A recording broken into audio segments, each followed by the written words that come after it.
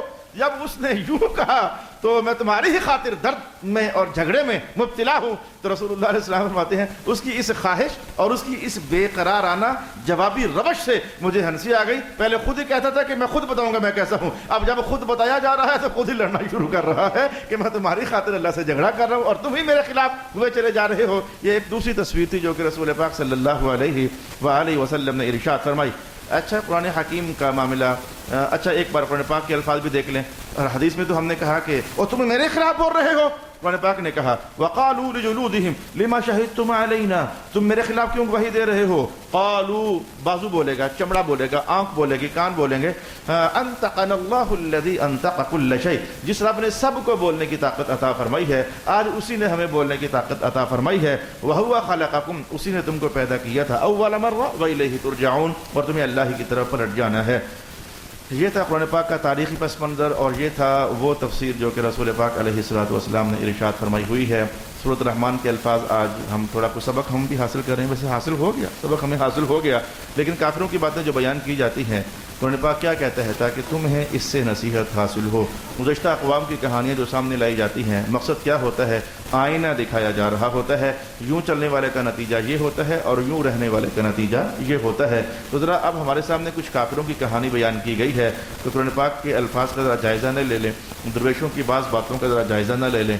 دانا لوگوں نے، درویش لوگوں نے تو یہ کہنا چاہا گناہ کرنا ہے تو کر لو، کوئی حرج والی بات نہیں ہے، پر کرنا وہاں جا کر جہاں کوئی نہ دیکھے. مانا یہ تھا کہ نہ کرو، ظاہر ہے جہاں بھی جاؤ گے تو اللہ تعالیٰ ہوگا، یہ بات میں نے پہلے بھی آپ کو بتائی ہوئی ہے. اچھا قرآن پاک نے یہ کہا کہ ان استطعتم ان تنفذوا من اقطار السماوات والارض فانفذوا لا تنفذون الا بسلطان، اگر بھاگ سکتے ہو تو بھاگ جاؤ اللہ کی سلطنت کو چھوڑ کر، لیکن جہاں بھی جاؤ گے اللہ کی سلطنت ادھر ہی ہوگی، تم کہیں جا ہی نہیں سکتے. کوئی جگہ ایسی ہے ہی نہیں ہے جو جس سے تم وہاں جا کر گناہ کرو تو تمہیں کوئی دیکھ نہ رہا ہو، ہر جگہ اللہ ہی کی سلطنت ہے. لیکن آج میں آپ کو اس بات کی دہرائی کرنے لگا ہوں جو آج سے 6-7 سال پہلے دورہ تفسیر پڑھتے ہوئے میں نے آپ سے کہا تھا کہ مسلمانوں صرف بات اتنی نہیں ہے جہاں بھی جاؤ گے اللہ ہوگا ہی ہوگا. ہم جب گناہ کرنے کے لیے چھپتے ہیں، اپنی طرف سے کمرے میں چلے گئے، دروازہ بند کر لیا، کسی اوٹ میں چلے گئے، کسی ویرانے میں چلے گئے، تو بات صرف اتنی نہیں ہے کہ جہاں بھی جاؤ گے اللہ ہوگا ہی ہوگا. میں نے آپ کو جملہ یہی آیت تھی پڑھ کر سنایا تھا، صرف یہی نہیں ہے کہ جہاں جاؤ گے اللہ ہوگا ہی ہوگا. اور بھائی میرے جہاں بھی جا کر گناہ کرو گے تم تو وہاں ہوگے ہی ہوگے، تمہارا چمڑا تو وہاں ہوگا ہی ہوگا، تمہارے ہاتھ تو وہاں ہوگے ہی ہوں گے، تمہاری آنکھ تو وہاں ہوگی ہی ہوگی. لوگوں سے چھپ گئے، اللہ سے بھی نہ چھپ سکے، وہ تو ہو گیا نا ایمان. تو فزیکلی حوالے سے تم اپنے آپ سے بھی تو نہیں چھپ سکے نا. بندہ اپنے آپ سے کیسے چھپ سکتا ہے؟ رب کائنات نے کہا ہم نے تمہارے گواہ ہر وقت تمہارے ساتھ جوڑے ہوئے ہیں، تم جہاں جاؤ گے میں تو پھر اللہ ہوں، ہر جگہ اپنی شان سے ہوں ہی ہوں نا ساتھ. لیکن تم بھلے اکیلے ہو لیکن پھر بھی تمہارے ساتھ کوئی ہے، تمہارا چمڑا تمہارے ساتھ ہے، تمہاری آنکھ تمہارے ساتھ ہے، تمہارے ہاتھ تمہارے ساتھ ہیں، تمہاری ٹانگیں تمہارے ساتھ ہیں، تمہاری رانیں تمہارے ساتھ ہیں. یہ رانوں کا بولنا یہ بھی حدیث پاک میں چونکہ آیا ہوا ہے، لہذا ہم نے کم از کم آج یہ سبق لینا چاہا، کم از کم اپنے آپ کو دل پر یہ دستک دینا چاہیے. کوئی جگہ ویسی ایسی ہے نہیں ہے کہ جہاں جائیں تو ہمیں کوئی نہ دیکھے، ہم گناہ کریں تو کسی کی اپروچ نہ ہو سکے، کوئی ہمارا گواہ نہ بن سکے. رسول قرآن پاک نے کیا کہا؟ اللہ اکبر. یہ کہ تیسری شے مجھے اللہ پاک نے دیر میں ڈال دی. واہ واہ واہ واہ. یعنی ویسے ہی آیت ہم نے پڑھی ہوئی ہے اور اس کا یہ مضمون جملہ بھی پڑھا ہوا ہے، لیکن آج میں نے جب ایک سے دوسری بات جمع کی، جہاں بھی جاؤ گے تو اللہ تو ہے ہی ہے، میں نے کہا صرف اتنا ہی نہیں، جہاں بھی جاؤ گے تم تو ہو ہی ہو، صرف اتنا ہی نہیں، جہاں بھی جاؤ گے زمین تو ہے ہی ہے. یہ مجھے 30واں سپارہ یاد آیا. رب کائنات نے کیا کہا؟ یومئذ تحدث اخبارها. جہاں گئے ہو زمین تو ہے ہی ہے نا، تو زمین بول دے گی. اے میرے اللہ اس نے کیا کیا؟ کمروں کے فرش بولیں گے. میں کہتا ہوں کہ جن چٹائیوں پر بیٹھتے وہ چٹائیاں بولیں گی اے اللہ اس نے کیا کیا، اے اللہ اس نے یہ کیا، اے اللہ اس نے وہ کیا. عافانا اللہ عن ذلک. اس لیے رسول پاک علیہ الصلوۃ والسلام نے کیا ارشاد فرما دیا؟ طوبى لمن وجد في صحيفته استغفارا كثيرا. میں تمہارا نبی جانتا ہوں کہ گناہوں سے بچنا ایک بڑا، یہ تو نبیوں کی شان ہوتی ہے کہ گناہوں سے بچے رہیں. ہر بندے سے غلطی ہوتی ہے، ہر بندے سے گناہ ہوتا ہے، اس لیے آپ کا یہ کلمات بھی ہیں کل بنی آدم خطاؤن. ہر بنی آدم سے کوئی نہ کوئی غلطی کوتاہی ہوتی ہے، کوئی بچنا چاہے بھی تو پھر بھی کہیں نہ کہیں ہو جاتی ہے. خیر الخطائین التوابون. بہترین خطا کار انسان وہ ہوتا ہے کہ غلطی ہو رہے تو معافیا مانگے. تو یہ بھی اعلان حضور نے کر رکھا تھا، اور یہ اعلان بھی حضور نے کر رکھا تھا کہ ایسا کیا کرو، کثرت کے ساتھ پڑھتے رہا کرو استغفر اللہ استغفر اللہ استغفر اللہ استغفر اللہ استغفر اللہ. آج میں اگر آپ کو تھوڑا سا وزٹ کراؤں چند منٹوں کے اندر، تو رسول پاک علیہ الصلوۃ والسلام نے ہمارے گناہوں کو بخشوانے کا، جو غلطیاں ہم سے ہوتی ہیں ان کو بخشوانے کا اتنا زیادہ جہتوں سے اہتمام کیا ہوا ہے کہ میں کہتا ہوں کہ بس ہر وقت ہمارے گناہ معاف ہوتے رہیں. مثلا میں 2 3 4 5 6 7 حدیثوں کے ارشادات آپ کے سامنے مختصر ترین کلمات کے اندر رکھنا چاہوں گا. پھر مجھے قرآن پاک کی آیت بھی یاد پڑ گئی ہے، میں وہ بھی آپ کو سنانا چاہوں گا.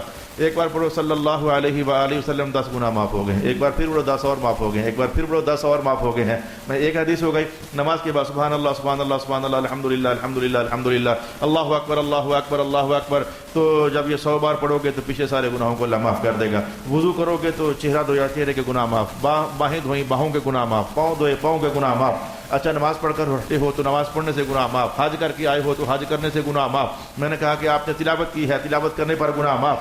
میں نے کہا آپ نے جنازہ پڑھا ہے، جنازہ پڑھنے پر گناہ معاف۔ یعنی آپ نے محسوس کر لیا کہ ہر نیکی کے ساتھ رب کائنات نے یہی تو کہا ہے ان الحسنات یذہبن السیئات، بے شک جو نیکیاں ہوتی ہیں ان کو اللہ نے بنایا ہی ایسے ہے کہ یہ گناہوں کا ستیہ ناش کر دیتی ہیں، گناہوں کو ختم کروا دیتی ہیں۔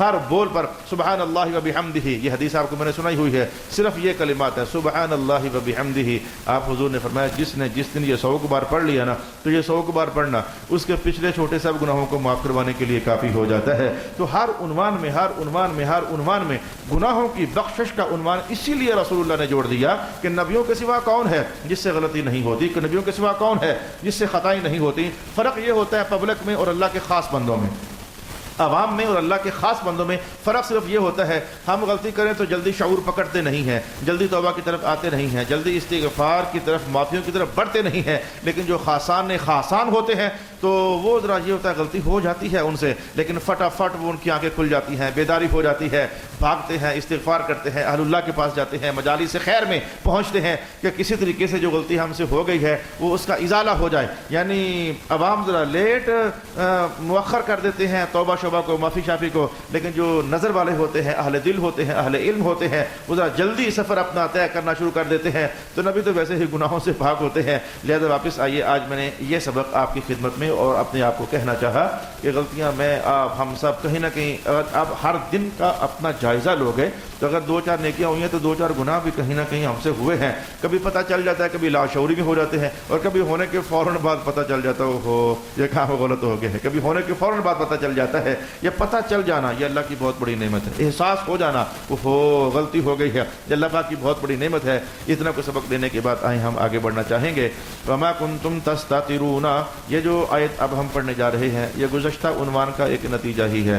مولا کائنات نے فرمایا جب وہ کہہ رہے تھے نا کہ تم میرے خلاف کیوں بولتے ہو، ہم تو تمہارے ہی فائدے کے لیے اللہ سے جھگڑ رہے تھے، تم میرے خلاف کیوں ہو گئے ہو؟ مولا کائنات نے کہا ما کنتم تستترون، تم سے یہ کیسے ہو سکتا تھا کہ تم کسی ایسے پردے میں چلے جاؤ کہ جہاں تم پر تمہارے کان گواہی نہ دے سکیں؟ تم سے یہ کیسے ہو سکتا تھا کسی ایسی جگہ چلے جاؤ جہاں تمہارے چمڑے تمہارے خلاف گواہی نہ دے سکیں؟ تم سے یہ کیسے ہو سکتا تھا کسی ایسے مقام پر چلے جاؤ جہاں تمہاری آنکھیں تمہارے خلاف گواہی نہ دے سکیں؟ یہ اسی عنوان کا تتمہ ہوا۔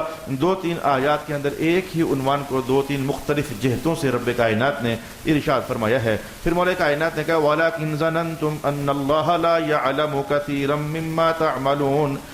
اس آیت کو سمجھنے کے لیے مجھے جناب عبداللہ ابن مسعود کی وہ روایت یاد بہت مزہ دیتی ہے۔ آپ نے سنا کہ 3 کافر اکٹھے بیٹھے ہوئے تھے حرم کعبہ میں، اور آپ نے سنا کہ تینوں ہی بڑے موٹے تازے تھے اور ان کے دلوں کے اندر عقل اتنی زیادہ نہیں تھی، دل ان کے کم عقل والے تھے۔ موٹا دماغ نہیں ہوتا جسے آپ کہتے ہیں بڑا موٹا دماغ ہے، موٹی عقل، یہ جملہ ہمارے یہاں چلتا ہے۔ تو عبداللہ ابن مسعود کہنے لگے کہ جسم کے بھی موٹے تھے، عقل کے بھی موٹے تھے، تو حرم کعبہ میں بیٹھے ہوئے تھے تو باتیں کیا کرتے ہیں؟ اچھا بھائی یہ بتاؤ کہ ہم جو باتیں کریں گے اللہ سنتا ہے کہ نہیں سنتا، سن لے گا ہماری باتیں یا نہیں سن لے گا؟ تو دوسرا کہتا ہے یار اگر آہستہ بولیں گے پھر تو نہیں سن سکے گا، اور اگر اونچی بولیں گے تو پھر سن سکے گا۔ وہ پہلا کہتا ہے نہیں یار میرا خیال ہے کہ اگر آہستہ بولیں گے تب بھی سن ہی سکے گا۔ آپس میں اس طرح کی باتیں کر رہے ہیں کہ اللہ ہماری باتیں سنے گا یا نہیں سنے گا۔ کوئی کہتا ہے نہیں اونچی بولیں گے تو سنے گا، آہستہ بولیں گے تو نہیں سنے گا۔ اب جب وہ اس طرح کی باتیں کر رہے تھے کہ اونچی بولیں گے تو سنے گا، آہستہ بولیں گے تو نہیں سنے گا، تو ان کا گمان یہ اللہ کے متعلق ہوا اللہ کو کیا پتا ہم کیا بول رہے ہیں، اللہ تو جانتے نہیں ہم کیا کر رہے ہیں، آہستہ بولیں گے ہم آہستہ سا باتیں کر لیں گے اللہ کو پتہ ہی نہیں چلے گا۔ اور کائنات نے اس جملے پر پکڑ فرمائی اور پکڑ فرماتے ہوئے کہا وَلَكِنْ ظَنَنْتُمْ أَنَّ اللَّهَ لَا يَعْلَمُ، تمہارا گمان یہ تھا کہ اللہ کو پتہ ہی نہیں ہے۔ تمہارا گمان یہ تھا اللہ کو پتہ ہی نہیں ہے، کیونکہ آیت قرآن تو حضور پر اترتا نا، تو حضور نے پھر آگے سنانا ہوتا، جب سنایا جاتا تو پھر وہ ہر کان کھڑک جاتا کس کس کی بات ہو رہی ہے۔ یہ سورہ ملک کی جو آخری کلمات ہیں وہ جب کافر اللہ کے پاس گئے تھے، یعنی اللہ کے پاس آنے کا معنی کہ حرم کعبہ میں آئے تھے، اور آ کر کہہ رہے تھے اے اللہ تعالیٰ ہم نے تو بڑی کوشش کی ہے، نعوذ باللہ محمد مصطفیٰ کو ختم کرنے کی، مٹانے کی، مارنے کی، قتل کرنے کی وغیرہ وغیرہ، لیکن ہم کامیاب نہیں ہوئے۔ تو اے اللہ تو جانتا ہے ہم تجھے تو مانتے ہیں، تو ہماری مدد ہی فرما دے، تو ہی کچھ کر تاکہ محمد یہاں سے مطلب ختم ہو جائے دنیا سے۔ اب وہ رات کو یہ کہہ کر دعا کر کے تو آئے، تو سویرے رب کائنات آیتیں اتار دی، بابو راتی آئے سان تو اس طرح کی دعا کر کر کے گئے ہیں. اب آئیں گے تو آپ نے ان کو یہ کلمات پڑھ کر سنانے ہیں. ان اہلکنی اللہ قل ارأیتم ان اہلکنی اللہ ومن معی او رحمنا فمن یجیر الکافرین من عذاب علیم. اگر اللہ نے مجھے مار ہی دیا جیسے تم کہہ کر رہے ہو, اور پھر اگر میرے ساتھیوں کو اللہ نے اٹھا ہی لیا تو میں نہ رہا, تو بتاؤ میرے ہونے سے جو تم بچے ہوئے ہو پھر میں نہ رہا, پھر تمہاری پناہ کہاں سے آئے گی؟ تم کہاں سے بچو گے؟ تمہیں سہارا کون دے گا؟ کون ہوگا وہ جس کی وجہ سے پھر عذاب نہیں آنے ہیں؟ تو اب یہ ادھر بات کر کے آتا, ادھر رسول اللہ علیہ السلام کو رب کائنات بتا دیتا. اب یہی بات تھی کہ رات کو انہوں نے کہا کہ باتیں کر رہے تھے, اگر آہستہ بات کریں گے تو پھر اللہ کو پتہ نہیں چلے گا, چلو آہستہ آہستہ باتیں کر لیتے ہیں. تمہارے کائنات نے آیت نازل کی, مابوس ویلن کو بتانا ذرا, وَلَٰكِن ظَنَنْتُمْ أَنَّ اللَّهَ لَا يَعْلَمُ. تم رات یہ باتیں کرتے رہے ہو نا, گمان کرتے تھے اللہ کے متعلق کہ اللہ کو پتہ کون چلنا, آہستہ آہستہ باتیں کر لیتے ہیں. تو لا يعلم كثيرا مما تعملون, جو تم کرتے ہو زیادہ باتیں اللہ کو پتہ ہی نہیں ہوتی ہیں.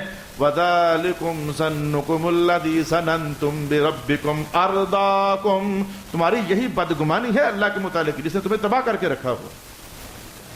تمہاری یہی بدگمانی ہے اللہ کے متعلق جس نے تمہیں ہلاک کر کے رکھا ہوا ہے. تو ایمان والوں کو اس لیے ایمان یہ دیا گیا, تم آہستہ بولو پھر بھی اللہ سنتا ہے, اونچی بولو پھر بھی اللہ سنتا ہے, بلکہ نہ بولو پھر بھی وہ جانتا ہے. دلوں کے اندر راز چھپا کے رکھو وہ پھر بھی جانتا ہے. میں تو اس لفظ سے ہمیشہ پڑھ کر ایمان کو ایسی راحت اللہ مجھے نصیب کرتا ہے, میرا مقدر ہے, اللہ مجھے راحت نصیب کرتا ہے. جب بھی میں یہ پڑھتا ہوں 16واں سپارہ, یعلم السر واخفا, جو دلوں میں چھپے راز ہیں اللہ انہیں بھی جانتا ہے, اور جو باتیں تم نے ابھی سوچی ہی نہیں آئندہ زمانوں میں جا کر سوچو گے اللہ تو ان کو بھی جانتا ہے کہ تم آئندہ جا کر سوچو گے کیا. میں اس بات کو جب بھی پڑھتا ہوں ایک عجب راحت ہوتی ہے کہ اللہ تعالیٰ صرف یہی نہیں, جو بات دل میں چھپی ہوئی ہے صرف اس کو جانتا ہے, جو آئندہ اگلے زمانے میں جا کر دلوں میں راز چھپاؤ گے میرا اللہ اس کو بھی جانتا ہے. تو ایمان والو, اللہ نے ہمارا ایمان مضبوط رکھا, ہمیں اس پر شکر ادا کرنا چاہیے. ہم کبھی یہ نہیں سوچتے, کبھی یہ نہیں کرتے کہ اللہ کو نہیں پتا. ہم غلطی بھی کریں پتہ ہوتا ہے اللہ دیکھ رہا ہے, اقرار کرتے ہیں کہ مولا ہے غلطی, گناہ معاف کر دینا, بس شومی قسمت ہے, شومی اعمال ہے, میری بدبختگی ہے کہ میں یہ جرم کر رہا ہوں. لیکن ہم یہ نہیں کم از کم کہتے, ہمارے اللہ کو پتہ نہیں ہے کہ ہم کیا کرتے ہیں. اگرچہ اس دور کے اندر بعض بدقسمت اور بعض بدبخت لوگ ایسے بھی پیدا ہو چکے ہیں. ہم نے کتابوں کے اندر بچوں کو پڑھایا ہے, جب یہ پڑھاتے ہیں علم العقائد تو اس کے اندر کچھ گمراہ فرق ایسے ہوتے ہیں کہ جن کی گمراہیاں بھی ہمیں بیان کرنی پڑتی ہیں. تو بعض گمراہ فرقے ایسے بھی ہوئے ہیں کہ انہوں نے یہ کہا کہ جب کام ہونے لگتا ہے تو اللہ کو ہونے سے پہلے نہیں پتہ ہوتا, جب کام ہو جاتا ہے تو اللہ کو پھر پتہ چلتا ہے. ایسے نظریات بھی کہنے والوں نے کہے ہوئے ہیں. چلے خیر, اللہ کا شکر ادا کرتے ہیں, ہمارا یہ ایمان تو کلیئر ہوا اور اسی کے فضل ہی سے کلیئر ہوا. اس نے ہمیں یہ ایمان نصیب کیا کہ ہمارا رب سب کچھ جانتا ہے, جو دل میں چھپی ہوئی باتیں ہیں وہ بھی اللہ رب العالمین جاننے والا ہے. وَذَلِكُمْ ظَنُّكُمُ الَّذِي ظَنَنْتُمْ بِرَبِّكُمْ أَرْضَاكُمْ فَأَصْبَحْتُمْ من الخاسرین. تو کافروں کو یہ کہا گیا کہ تمہاری اس بدگمانی نے, اللہ کے متعلق تمہاری بدگمانی نے تمہیں تباہ کیا ہے, ہلاک کیا ہے. ایمان والوں کو حضور نے فوراً کہا کہ تم ان کے خلاف چلو, یہ اللہ کے متعلق بدگمانیاں کرتے ہیں, تم بدگمانیاں نہ کرو. طلباء جہاں بیٹھے ہوئے ہیں یہ بات محفوظ کر لو. آج میں ان کو یہ پڑھا رہا تھا کہ حضور نے کہاں کون سی بات ہے کہ فرمایا کہ کافر ایسے کرتے تم ایسے کرو, وہ کافر ایسے کرتے تم ایسا نہ کرو, کافر ایسے کرتے تم ایسا نہ کرو. وہ بال بائیں طرف سے بناتے ہیں یا دائیں طرف سے بناتے ہیں, تم درمیان سے بال بناؤ. وہ داڑیاں چھوٹی کرتے ہیں, تم داڑیاں بڑی کرو. وہ اپنے بالوں کو رنگتے نہیں ہیں, تم اپنے بالوں کو مہندی سے رنگا کرو. کافر ایسا کرتے ہیں, تم ایسا کرو. تو حضور رحمت عالم علیہ السلام نے بہت ساری چیزیں ارشاد فرمائیں. کافر یوں کرتے ہیں, تم ان کی مخالفت کرو, تم یوں کرو. وہ اچھی خاصی وہ ان مسائل کی تعداد بن گئی. ان میں طلباء اس بات کو جمع کریں کہ کافر اللہ کے متعلق بدگمانی کرتے ہیں, اور ہمیں حضور نے کیا سمجھایا, تم اللہ کے متعلق خوش گمانی کرنا. اور مجھے اللہ نے بتا دیا ہوا ہے, رسول اللہ فرماتے ہوتے تھے, مجھے اللہ نے بتا دیا ہوا ہے کہ میرا بندہ میرے متعلق جس طرح کا گمان کرے گا میں اس کے ساتھ ویسے ہی پیش آؤں گا. اس پر میں دلچسپ روایت جناب واصلہ بن اسقع رضی اللہ تعالی عنہ کے آپ کے سامنے بیان کرتا ہوں. جناب اسود کا بیٹا بیمار ہو گیا تو حضرت واصلہ ان سے ملاقات کرنے کے لیے ان کے گھر جاتے ہیں, عیادت کرنے کے لیے. السلام علیکم. وعلیکم السلام. حال چال پوچھنے کے بعد تو جناب واصلہ نے کہا, اسود کے بیٹے بتا کہ اس وقت کیا محسوس کر رہا ہے. یعنی حالت ایسی تھی کہ بس جیسے کہ بندہ عمر ختم ہو رہی ہے. تو کہا واصلہ کے اسود کے بیٹے کیا محسوس ہو, اندر کی کیفیات کیا ہیں. تو وہ اسود کے بیٹے کہنے لگے جناب واصلہ ایسے محسوس ہو رہا ہے، مجھے آج وہ شعر بھی یاد آیا کہ جے ویکھاں میں عملہ ولے کچھ نہیں میرے پلے، جے ویکھاں تیری رحمت ولے بلے بلے بلے۔ اسی حدیث کو پڑھتے ہوئے مجھے وہ شعر یاد آ گیا، ویسے تو مجھے شعر آتے نہیں لیکن آج مجھے یاد آ گیا کہ جناب اسود کے بیٹے کہنے لگے کہ جناب جب اپنے گناہوں پر توجہ کرتا ہوں نا کہ غلطیاں ہوئی ہیں تو بڑا ڈر لگتا ہے، بڑا ڈر لگتا ہے، لیکن پھر جب میں یہ دیکھتا ہوں نا کہ رب کائنات نے کہا ہوا ہے الم یعلم ان اللہ هو يقبل التوبہ، میرے بندوں کو پتہ نہیں ہے میں معاف کر دیتا ہوں، توبہ قبول کر لیتا ہوں۔ جب اس طرح کی باتیں یاد آتی ہیں نا کچھ امید لگ جاتی ہے کہ اللہ تعالیٰ کرم کر دے گا۔ جناب واصلہ نے جب یہ ایمان سنا ان کے منہ سے، جب اللہ کی رحمت پر توجہ کرتا ہوں تو لگتا ہے گزارا ہو جائے گا، وہ جب خود کو دیکھتا ہوں تو ڈر سا لگ جاتا ہے۔ تو آپ نے کہا اللہ اکبر، وہ گھر والوں نے کہا پتہ نہیں کیا ہوا ہے، وہ سارے کہنے لگے اللہ اکبر، وہ گھر کے اندر شور ڈل گیا اللہ اکبر اللہ اکبر اللہ اکبر۔ جناب واصلہ اللہ اکبر، پھر جناب واصلہ نے کہا کہ میں نے بھلا کیوں کہا ہے اللہ اکبر، میں نے بھلا کیوں کہا ہے؟ کہا حضور فرمایا آپ نے کیوں کہا ہے؟ کہنے لگے میں نے حضور سے سنا ہوا تھا کہ رسول پاک علیہ الصلوۃ والسلام نے ارشاد فرمایا کہ بندہ اللہ کے متعلق جیسا گمان کرتا ہے پھر اللہ اس کے ساتھ ویسا ہی نتیجہ اس کو عطا فرما دیتا ہے۔ لہذا جناب جابر کہتے ہیں کہ آج ایک دن، کل دوسرا دن، پرسوں تیسرا دن، 3 دن کے بعد حضور کا اللہ کے پاس سفر شروع ہو جانا تھا، لیکن آج میں حضور کے پاس تھا۔ 3 دن سے ایک دن پہلے، ایک دن پہلے، ایک دن، 3 دن آج ملاقات میری ہوئی، 3 دن پہلے، 3 دنوں کے بعد حضور اللہ کے پاس جانے والے تھے۔ رسول پاک علیہ الصلوۃ والسلام نے آج یعنی اپنے سفر آخرت سے 3 دن پہلے جو جملہ ارشاد کیا، جناب جابر کہتے ہیں میں کیسے بھول جاؤں اس وہ جملہ یہ تھا کہ دیکھو مرنے سے پہلے پہلے ضرور اپنے خدا کے متعلق یہ گمان لے کے جانا، مولا امید ہے کہ تو معاف کر دے گا، اے اللہ امید ہے کہ تو کرم کر دے گا، اے اللہ تیرا گناہگار بندہ تیری طرف سفر طے کر رہا ہے، اپنے نام سے پاکیزہ سفر ادا کرنا، امید ہے کہ اللہ تو معاف کر دے گا۔ جناب عمر جیسی ہستیاں زمین پر، ننگی زمین پر لیٹ جاتے ہیں آخری ایام میں اور آسمان کی طرف منہ کر کہتے ہیں اللہ تیرا عمر بوڑھا ہو گیا، اب تیرا عمر بوڑھا ہو گیا، وہ جوانیاں نہیں رہی، وہ توانائیاں نہیں رہی، اے اللہ تعالیٰ تیرا عمر تجھ سے گمان کرتا ہے تو اسے معاف کر دے گا، اے اللہ تو اسے معاف کر دے گا۔ یہ رسول اللہ کی دی ہوئی تعلیمات ہیں۔ تو کافر اللہ کے متعلق بدگمانیاں کرتے ہیں تو رسول پاک علیہ الصلوۃ والسلام نے نا تم بدگمانی نہ کرنا، میرے رب نے مجھے بتا دیا ہوا ہے میرے بندہ میرے متعلق جس طرح کا گمان کرے گا میں اس کے ساتھ ویسے ہی پیش آؤں گا۔ لہذا ہمیں ٹھیک ہے غلطیوں کا اقرار ہے، اعتراف ہے، کوتاہیاں ہوتی ہیں، میں نے پہلے بھی کہا ہمارا خدا ہمیں جانتا ہے کہ ہم سے کوتاہیاں ہو جاتی ہیں، لیکن بہر کیف ہمیں استغفار بھی کرنی ہے، توبہ بھی کرنی ہے، سجدے بھی دینے ہیں، تلاوتیں بھی کرنی ہے، سارا کچھ کر کے پھر آخر میں یہ کہنا ہے مولا نہیں کچھ حق ادا نہیں ہوا بس تو معاف کر دے، ہمیں حق ادا نہیں ہوا۔ یہ ان دنوں حضور یہ جملے بول رہے تھے، ان دنوں کہ اے میرے اللہ تعالیٰ میں نے تیری عبادت کا حق کو نہیں ادا کیا، یہ ان دنوں بول رہے تھے جن دنوں لمبے قیاموں کے نتیجے میں سرکار کے مبارک پاؤں میں آبلہ پائی ہوئی پڑی تھی، چھالے پڑے ہوئے تھے تو پاؤں زمین پر رکھے نہیں جا رہے تھے، اتنی شدید مشقت والی عبادت کر کے ان دنوں یہ کہہ رہے تھے اے اللہ تعالیٰ تیری عبادت کا حق تو میں نے ادا نہیں کیا ہے نا۔ اگر وہاں بھی معاملہ ایسے ہے پھر میرا خیال ہے ہمیں تو ہر وقت روتے دھوتے ہی رہنا چاہیے۔ مجھے شعر نہیں آتے لیکن میں نے تازہ کسی مجلس میں سنا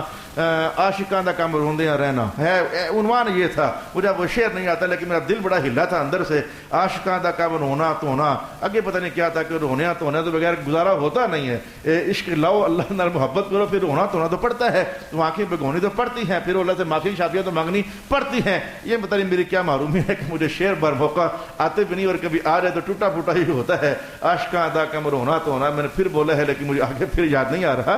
تو رب کائنات نے کہا وَذَلِكُمْ ظَنُّكُمُ الَّذِي ظَنَنْتُمْ بِرَبِّكُمْ أَرْضَاكُمْ فَأَصْبَحْتُمْ مِنَ الْخَاسِرِينَ فَإِن يَصْبِرُوا فَالنَّارُ مَثْوًى لَهُمْ۔ یہ کیا ہے؟ جملہ سمجھنا پڑ جاتا ہے، بعض اوقات ماحول میں اترنا پڑ جاتا ہے۔ ساری شریعت کو میں نے تقریباً یہ دیکھ لیا ہے کہ مشکل سے مشکل مقام قرآن پاک کا، حدیث پاک کا، میں طلباء سے کہتا ہوں یار دیکھو یہ بات جو قرآن پاک یوں کہہ رہا ہے نا اس کو اپنے ماحول میں دیکھو یہ پڑی ہوئی ہے۔ تو مشکل سے مشکل مقام ہمارے ماحول میں کہیں نہ کہیں سمجھنے کے لیے، اس لیے دین کی شان کیا ہے؟ الدین والفطرہ، یہ عین فطرت کے مطابق ہے، انسان جس طرح چاہتا ہے جو چاہتا ہے ویسے ہی اللہ پاک نے۔ آج کل ان کو قرآن پاک کی تفسیر کے اصول پڑھاتے ہوئے یہ جو صورتوں کے اندر یہ آتا ہے نا کہ قرآن پاک کی ہزاروں آیتیں وہ نون پر ختم ہوتی ہیں، یعلمون، تعلمون، تعقلون، مبین. تو یہ جو نون، رحمان، علم القرآن، خلق الانسان، یہ جدھر جاؤ آپ کو نون نون نون نون نون نون رش پڑا ہوا ہے. کہیں میم بھی آ جاتی ہے، کہیں دال بھی آ جاتی ہے، لیکن وہ بہت کم ہے. کہیں با بھی آ جاتی ہے. تو مانا وہاں میں ان کو یہی بار بار سبق پڑھا رہا ہوں کہ اصل میں قرآن پاک اترا عربوں کے ماحول میں، اور عرب لوگ بڑے قصیدہ گو تھے، جیسے گجرخانی بڑے شعر گو ہیں، شعر سنتے ہیں. یہ تو اب اللہ کا فضل ہوا کہ وہ کافی عرصے سننے میں آ رہا ہے کہ علماء کا رش ہوا، گجرخان میں آ رہے ہیں، جا رہے ہیں. وہ شعروں کا ذوق ذرا کم پڑ رہا ہے، قرآن و سنت کا ذرا ہجوم بڑھ رہا ہے. یہ اب کچھ سالوں سے خبریں سننے کو ملی جب علماء نے بہت کام کیا، بڑی محنت کی. تو جیسے گجرخان کے اندر شعر گوئی یہ بڑی مشہور ہے، تو عربوں کے یہاں بھی قصیدہ گوئی، شعر گوئی. تو ان کے ترنم، ان کے شعر، وزن ایک ہے، آخری لفظ ایک ہے، کلمہ ایک ہے، کوئی لفظ کم زیادہ نہ ہو جائے. تو رب کائنات نے قرآن پاک کو ان کی طبیعتوں سے قریب کرنے کے لیے تم بھی نغمے اور یہ ترنم اور یہ سوز یہ پسند کرتے ہو نا. یہ دیکھو نا، والطور وکتاب مسطور فی رق منشور. اچھا، الرحمن علم القرآن، نون والقلم وما یسطرون ما انت بنعمت ربک بمجنون. تو یہ انسانی فطرت، انسانی لہجوں اور انسانی سماعتیں کیونکہ وہ ایسا پسند کرتی ہیں، تو قرآن پورا ایسا ہی ہے کہ یہ انسان کے لہجوں سے قریب ہے، اس کے ماحول سے قریب ہے. جو بات ہم ڈھونڈنا چاہتے ہیں کہیں نہ کہیں ماحول میں مل جاتی ہے. یہ اتنے پاپڑ میں نے اس لیے بھیلے ہیں کہ یہ جملہ آپ کو سمجھ آ جائے. فَإِن يَصْبِرُوا فَالنَّارُ مَثْوًى لَّهُمْ. اگر یہ صبر کریں گے پھر بھی دوزخ ہے. یہ جملہ کیا ہے؟ معافیا مانگیں گے پھر بھی دوزخ ہے، صبر کریں گے تو پھر بھی دوزخ ہے. اب میں آپ کو ماحول میں بتا دیتا ہوں، چونکہ ہمارا تو شعبہ ہی 2 لفظ پڑھنے پڑھانے کا ہے. تو اسکولوں کے اندر آپ کو میں اسکولوں کا حوالہ دوں گا. آپ کو میں کدھر مدرسوں کا حوالہ دوں؟ آپ ہو مدرسے کی ہیڈ میں، آپ مدرسے کی ہیڈ میں ہو، آپ کو میں کدھر مدرسوں کا حوالہ دوں؟ چلو اسکولوں کے اندر ہی دیکھ لو، لیکن بچپن میں چلے جاؤ. کالج کے ماحول میں نہیں. کالج میں تو لڑکے بھی ٹھیک ٹھاک استادوں کے سامنے کھڑے ہو جاتے ہیں، لیکن اسکولوں کے ماحول میں جو ٹیچر سزا دینے لگتا ہے نا، تو کچھ لڑکے ہوتے ہیں وہ جناب علی وہ ڈنڈا مارنا ہوتا ہے تو 10 بار ہاتھ پیچھے کرتے ہیں. استاد کا غصہ اور زیادہ ہوتا ہے، وہ کہتا ہے تجھے میں نہیں چھوڑنا. تو ہاتھ پیچھے کرتے ہیں نا بار بار، اس کو ذرا اور کس کے لگاتا ہے. کوئی بچہ شریف سا ہوتا ہے وہ ہاتھ آ کے ٹیلے سے کھڑے کر دیتا ہے. استاد کو اس کا صبر دیکھ کر نہ دیکھو سادہ صاحب، وہ ذرا ڈنڈے بھی اس کو اور ہی پڑتے ہیں، اور بعد کا 3 مار کر ہی چھٹی ہو جاتی ہے. ویسے کہ 4 5 بار پڑھ رہے ہوتے ہیں. اگر آپ کو اللہ کرے اپنی تاریخ یاد آ جائے، یہ بچپن میں مار کھاتے ہوئے شریفوں کے ذریعے مال کا ہو، کاریوں سے پوچھو جو پیچھے بیٹھے ہوئے ہیں، جو بچہ آرام سے مار کھا لے تو ترس آ جاتا ہے، رحم آ رہا ہے، اس کو ذرا کم ہی مارا جاتا ہے. اور ذرا ہلے 100 بار وہ شرارتیں کرے نا تو اس کو زیادہ مارنے کو دل کرتا ہے. تو یہ صبر سے مار کھا لینا یہ معافی کا ایک عنوان ہے صحیح انسانی زندگی میں. میں نے یہ جملہ آپ کو بتانا تھا. یہ صبر کے ساتھ پھینٹی کھا لینا یہ معافی کا کوئی ماحول بناتا ہے صحیح. مولا کائنات نے کہا فَإِن يَصْبِرُوا فَالنَّارُ مَثْوًى لَّهُمْ. صبر کرو یا نہ کرو تو ان میں چھوڑنا دے نہیں. اللہ اکبر، یہ ہے عنوان.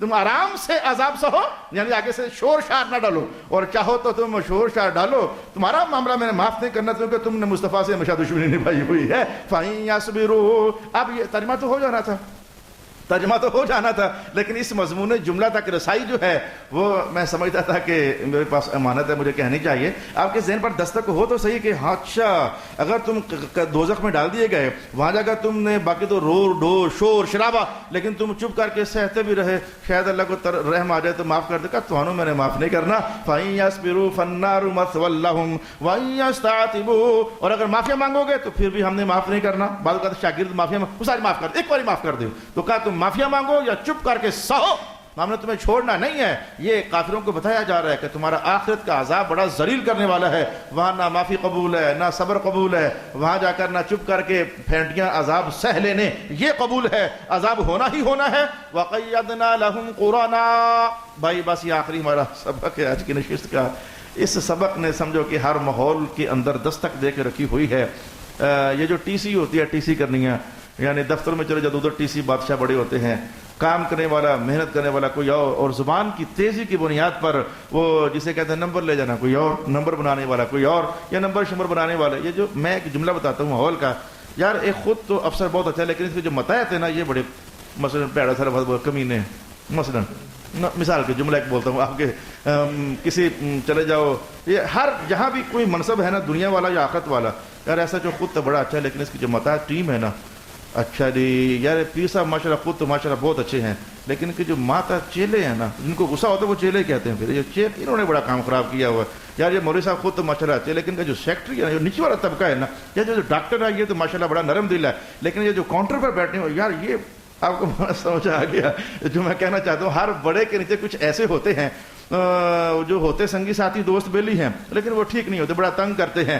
میں بتاؤں یہ اللہ کا عذاب ہے، کسی بھی بڑے بندے کو چھوٹا طبقہ جو اپنے ماتحت ہے یہ اچھا نہ ملے، یہ بہت بڑا اللہ کا عذاب ہے۔ اور یہ پرکھ رکھنی کہ میرے ساتھ چلنے والے اچھے ہیں کہ نہیں، مفید ہیں کہ نہیں، یہ مجھے لوٹنے والے تو نہیں، تنگ کرنے والے تو نہیں، مجھے الٹا ذلیل کرنے والے تو نہیں، میرے لیے فیوریبل ہیں یا فیوریبل نہیں۔ یہ اپنے ماتحتوں کو، اپنے ساتھ چلنے والے کو چیک کر کے رکھنا۔ میں کہتا ہوں قرآن پاک نے یہ رہنمائی بھی عطا فرمائی ہوئی۔ اللہ اللہ اللہ اللہ، میں بتا یہ ماحول ہے نا ہمارا، میں نے ماحول آپ کے سامنے کیا، اب آپ کے یہ الفاظ آپ کو سمجھ آئیں گے۔ رب کائنات نے کہا وَقَيَّدْنَا لَهُمْ قُرَنَاءَ، ہم نے ان کافروں کے ساتھ کچھ دوست لگائے ہوئے ہیں، معین کر دیے ہیں۔ قیدنا، ہم نے کچھ ان کے ساتھ دوزخی لوگوں کے ساتھ کچھ دوست ہیں جو متعین کر دیے ہیں۔ وہ کرتے کیا ہیں؟ فَزَيَّنُوا لَهُم مَّا بَيْنَ أَيْدِيهِمْ وَمَا خَلْفَهُمْ، ان کے اگلے پچھلے سارے پیڑ سارے گناہ ان کے سامنے مزین کر کے پیش کرتے ہیں، مزین کر کے پیش کرتے ہیں۔ تو صاحب جو تجھا کیتا ہے صحیح کیتا ہے، بندہ ہے ہی ایج ہے، اس طرح اے ہونا چاہیے نا سی، حالانکہ پتہ ہوتا ہے کہ مظلوم آدمی ہے، چودھری صاحب زیادتی کر رہے ہیں، پتہ ہوتا ہے کہ رائے صاحب زیادتی کر رہے ہیں، یہ اس کے ساتھ غلط ہو رہا ہے، لیکن چونکہ وہ زیّنَ لَهُم، بالکل رائے صاحب اس طرح علاج ہے یہ غلط کام اور اپنے سے بڑے کو مزین کر کے بتایا، ان کی ہاں میں ہاں ملائی۔ یہی وجہ ہوتی ہے، میں بتاؤں ہمیشہ ہر دور میں، میں آپ کو کئی بار کہا، یہی وجہ ہوتی ہے کسی محراب نشین کے ساتھ کسی دولت مند کی ٹکرا جانے کی اور لڑائی کی وجہ یہی ہوتی ہے۔ اس بیچارے غریب کو، اربوں پتی غریب کو عادت ہوتی ہے سارے میری ہاں میں ہاں ملائیں، جو میں کہوں وہ اس کو قبول کریں اور کہیں واقعی یہی صحیح ہے، لیکن جس کے دل میں اللہ کہے نہیں، غلط کو غلط کہنا ہے، صحیح کو صحیح کہنا ہے، جب کبھی وہ محراب نشین کہتے ہیں نا راز صاحب غلط ہو گیا کام، تو صاحب ایسے نہیں ہے، نہ نہ نہ یہ غلط کام ہے، یہ آپ کو یہ اختیار کس نے دیا ہے، آپ ایسے ہو، جب یہ لڑائی ہو جاتی ہے، جھگڑا ہو جاتا ہے، تو ہاں سننا یہ اہل دنیا کی عادت ہے، اور درویشوں کی عادت ہے، وہ ہاں میں ہاں ملاتے نہیں ہیں، وہ کسی کو لفٹ ہی نہیں کراتے، غلط معاملے میں وہ لفٹ نہیں کراتے، وہ فیوریبل ان کے لیے نہیں ہوتے ہیں، وہ کہتے ہیں جو غلط ہے میں غلط کہوں گا، صحیح ہے وہ صحیح کہوں گا۔ کئی بار ایسا ہوا یہ مروانی بادشاہوں کو، یہ حضور کے صحابہ میں سے یا حضور کے صحابہ کے تابعین میں سے کئی بار خطبہ جمعہ کے دوران ڈانٹا، وہ خبیث ایسا نہ کر، بادشاہ وقت خطبہ جمعہ دے رہا ہوتا، لیکن کوئی تابعی کوئی صحابی اٹھا، خبیثہ ایسے نہ کر، کیونکہ جو تو کر رہا ہے حضور ایسے نہیں کرتے ہوتے تھے، حضور ایسے کرتے ہوتے تھے۔ تو یہ محراب کی اور اہل دولت کی، ممبر کی اور اہل دولت کی، کسی گودڑی پوش کی اور کسی صاحب متاع کی یہ جنگ چلتی رہتی ہے، انہیں ہاں ہاں ہاں ہاں سننے کی عادت ہے، اور یہ کہتے ہیں کبھی نہ بھی سنا کرو، جناب عمر کہتے ہیں نہ کی عادت ڈالو، وہ تو کسی اور موقع کے لیے کہتے ہوتے تھے، اپنی بیویوں کو نہ کی عادت ڈالو، ویسے یعنی ان کی ہر بات نہیں ماننی ہوتی، کچھ باتیں نہ بھی کرنی ہوتی ہیں، وہ تو وہاں کہتے ہوتے تھے، لیکن کہتے تو تھے نا کہ ہمیشہ ہاں ہاں نہیں، کبھی نہ بھی سننے کی عادت ہے، اپنے آپ کو ڈال لو۔ وَقَيَّدْنَا لَهُمْ قُرَنَاءَ فَزَيَّنُوا لَهُم مَّا بَيْنَ أَيْدِيهِمْ وَمَا خَلْفَهُمْ، ہم نے ہر بندے کے ساتھ جو دوزخ والے ہیں کچھ لوگ لگا دیے ہوتے ہیں جو ٹھیک نہیں ہوتے، ان کی بری باتوں کو بھی سونا کر کے ہاں میں ہاں ملاتے ہوئے کہتے ہیں اے کام صحیح کیتے ہیں نا، یہ تساں اسی ہاتھ پائی سٹے نہیں تو کوئی اور تو ہاتھ پائی نہ سکنا سا، اے کوئی الٹی سیدھی بات کر کے ان کی غلط کو بھی صحیح کہتے ہیں۔ قد خلت من قبلہم من الجن والانس، اس بات کو علماء نے سزا کہا، یہ اللہ کی سزا ہے، بندے کے ساتھی مخلص نہیں ہے، یہ اللہ کی طرف سے سزا ہے۔ جناب علی کیا فرماتے تھے؟ تیرا بہترین دوست وہ تو نہیں ہوتا جو تیرے ہر کام کو کہے صحیح کیا ہے، یہ منافق ہے، یہ تیرا دوست نہیں ہے، تیرا بہترین دوست وہ ہے جو تجھے کہے بھائی جان یہ کام صحیح کیا لیکن یہ صحیح نہیں کیا ہے، تاکہ تیری آخرت بچائے۔ رسول اللہ علیہ السلام سب سے بہترین آقا ہے کہ نہیں؟